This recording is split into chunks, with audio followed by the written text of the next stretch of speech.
Hello दोस्तों, मैं हूं एसके। मैं आप सभी का एसके इंफोटेनमेंट चैनल पर स्वागत करता हूं। मित्रों, आज के वीडियो का विषय है राज्य सरकारों द्वारा हिंदू मंदिरों पर तथा मंदिरों की संपत्तियों पर नियंत्रण। देश के अधिकांश हिंदू मंदिरों पर प्रत्यक्ष रूप से राज्य सरकारों का नियंत्रण है, अर्थात मंदिर की संपूर्ण चल और अचल संपत्ति पर मंदिरों को प्राप्त दान, चढ़ावा, जो भी धन हिंदुओं द्वारा मंदिरों को दान स्वरूप दिया जाता है, देश की सभी राज्य सरकारें मंदिरों की संपत्ति को अपना अधिकार समझती हैं और इसे मनमाने ढंग से जहां भी चाहती हैं खर्च करती हैं। राज्य सरकारों द्वारा चाहे मंदिर की जमीन को हड़पना हो या उनके जमीन को बेचना हो या कुछ भी करना हो, करने के लिए राज्य सरकारें मनमाना रुख अपनाती हैं।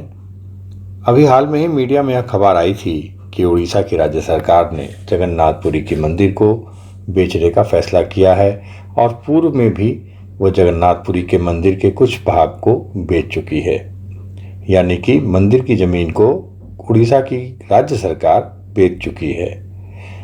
एक और भारत का संविधान धार्मिक स्वतंत्रता की बात करता है और देश की राज्य सरकारें हिंदू मंदिरों की संपत्ति पर कब्जा करके बैठी हुई हैं। आखिर ऐसा क्यों है कि बहुसंख्यक हिंदुओं के मंदिरों की संपत्तियों को मनमाने तरीके से खर्च करने की आज़ादी है और इसके विपरीत अल्पसंख्यकों को अपने धार्मिक स्थल, धर्म की शिक्षा, उसके प्रचार की अनुमति है, जबकि हिंदू मंदिर से प्राप्त आय को न तो हिंदू अपने धर्म के प्रचार में प्रयोग कर सकता है और न ही मंदिर के धन से शिक्षण संस्थान बनाकर हिंदू धर्म की ही शिक्षा को आगे बढ़ा सकता है। ऐसा क्यों है? ऐसा इसलिए है कि एक तरफ संविधान समानता की बातें करता है, दूसरी ओर वह संविधान आर्टिकल 30 के अंतर्गत अल्पसंख्यकों को धर्म प्रचार, धार्मिक शिक्षा की अनुमति देता है, जो कि दूसरे धर्मों को प्राप्त नहीं है। सवाल यह है कि देश धर्मनिरपेक्ष है, संविधान की दृष्टि में सभी धर्म समान हैं, तो अल्पसंख्यकों को यह विशेष छूट क्यों दी गई है और इससे धर्म स्थलों से प्राप्त आय पर राज्य सरकारों की नज़र क्यों नहीं पड़ती है? कारण साफ है, ये है वोट बैंक की राजनीति। ब्रिटिश शासनकाल में अंग्रेजों की आय का मुख्य स्रोत हिंदू मंदिर हुआ करते थे, परंतु बड़े दुख के साथ कहना पड़ रहा है, यह प्रथा आज भी उसी रूप में जारी है। जहां ब्रिटिश के स्थान पर राज्य सरकारें मंदिरों की आय को राजस्व का मुख्य स्रोत समझती हैं। यहाँ मैं आपको बताना चाहूँगा कि अंग्रेजी शासन के पूर्व मंदिरों का संचालन और प्रबंधन कैसे होता था।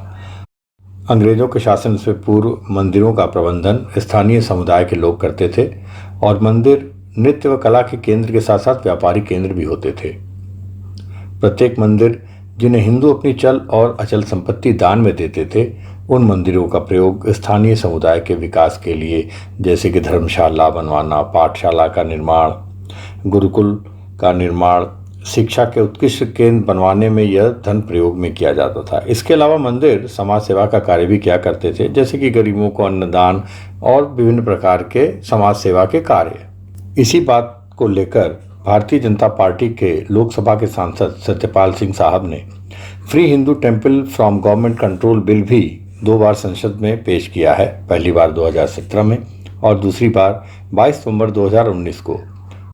सांसद सत्यपाल मलिक जी ने कहा कि बहुसंख्यकों को भी वही अधिकार प्राप्त होने चाहिए जो कि अल्पसंख्यकों को प्राप्त हैं, क्योंकि आज़ादी के बाद अल्पसंख्यकों को उनके धार्मिक, प्रचार और शैक्षणिक संस्थानों पर नियंत्रण की आज़ादी है, परंतु पिछले 70 वर्षों से हिंदुओं को ऐसी कोई आज़ादी नहीं प्राप्त है।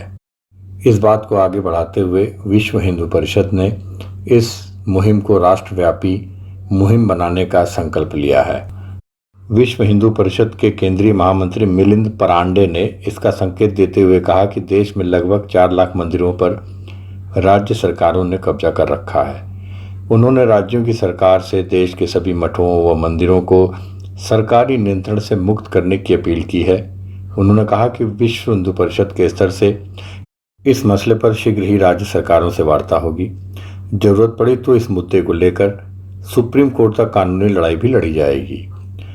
जागरण से बातचीत में मिलिंद परांडे ने कहा कि दानदाताओं द्वारा मठ, मंदिरों को दी गई जमीनों का उपयोग दूसरे कर्मों के लिए किया जा रहा है। समाज हित में इसका उपयोग नहीं हो रहा है। आरएसएस के अखिल भारतीय सह प्रचार प्रमुख नरेंद्र ठाकुर सहित कई संगठनों ने भी ट्वीट कर विश्व हिंदू परिषद की इस पहल का समर्थन किया है। नरेंद्र ठाकुर ने अपने ट्वीट में कहा कि हिंदू मंदिर सरकारी नियंत्रण से मुक्त होने चाहिए तथा उनका संचालन समाज के स्तर पर होना चाहिए। मंदिर में आए धन का उपयोग सामाजिक कार्यों में होना चाहिए। पांडे ने कहा कि देश के सभी मंदिर हिंदू धर्म के प्रचार के केंद्र बनने चाहिए। मंदिरों के दान का उपयोग हिंदू संस्कृति को बढ़ावा देने के लिए होना चाहिए। कई सरकारों द्वारा मंदिरों पर कब्जा कर भारतीय संस्कृति को समाप्त करने की साजिश रची जा रही है। कई मंदिरों में तो पूजा पाठ तक ठीक से नहीं हो रहा है। इसके लिए समाज के लोगों को आगे आकर सरकारों पर दबाव बनाना चाहिए ताकि वे मंदिरों के संचालन की जिम्मेदारी समाज को सौंप सकें। केंद्रीय महामंत्री ने कहा कि विश्व प्रसिद्ध तिरुमाला मंदिर में प्रतिवर्ष दर्शनार्थियों के दान से लगभग 1300 करोड़ रुपए आते हैं। इसमें से 85% राशि राजकोष में चली जाती है। आंध्र प्रदेश सरकार के कहने पर वहां के 10 मंदिरों को अपनी जमीन गोल्फ कोर्स बनवाने के लिए देना पड़ा, जबकि हिंदुओं ने इस कार्य के लिए जमीन नहीं दी थी। वर्षों से हिंदू मंदिरों से हुई आमदनी का उपयोग राज्य सरकारें मनमाने ढंग से कर रही हैं, जबकि हिंदू इसके लिए चढ़ावा नहीं देते। उन्होंने कहा कि जब दूसरे धर्म व समुदाय के लोगों को अपने धार्मिक स्थलों का प्रबंधन बिना किसी सरकारी टोक रोक के करने की छूट है, तो हिंदुओं के लिए यह बंदिश क्यों है। इसी के साथ आज की चर्चा समाप्त करता हूं। आपको ये वीडियो कैसा लगा कमेंट बॉक्स में अपने विचार मुझे प्रस्तुत करें और आज के वीडियो को समाप्त करने की अनुमति दें। धन्यवाद। यदि आपको ये चैनल पसंद आया तो इसे लाइक करें, सब्सक्राइब करें, शेयर करें और अपना ढेर सारा प्यार और आशीर्वाद इस चैनल को दीजिए। आप सभी का बहुत बहुत धन्यवाद।